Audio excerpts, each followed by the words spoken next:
যেদিন আপনি হিজরত করলেন পাশে কেউ ছিল না, আপনার কম্বলের ভিতরে আমি ঢুকলাম। এখন আপনি মনটা ভার করে আছেন, দয়া করে মুখটা একটু হাস্যোজ্জ্বল করুন।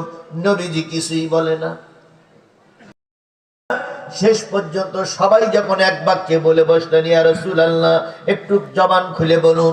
নবী তখন বললেন, আমার বিরুদ্ধে একটা কবিতা লিখেছে, তোমরা কি দেখেছো? তখন কিছু কিছু সাহাবী বলেন, ইয়া রাসূলুল্লাহ দেখেছি, কিন্তু আপনার মনটা খারাপ হবে বলে আমরা কিছুই বলতে পারি না, আপনি দয়া করে আমাদের একটা উপদেশ দেন। নবীজি বললেন, না না, এখন কোনো ক্যাসাল করা যাবে না, এখন কোনো মারামারি করা যাবে না, কারণ দিন দিন ইসলাম এগিয়ে যাচ্ছে।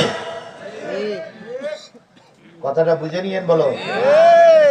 এখন কোনো মারামারি ক্যাসাল করা যাবে না, দিন দিন ইসলাম কি করছে? এখন মারামারি ক্যাসাল করলে আমাদেরই ক্ষতি, আমাদেরই লস।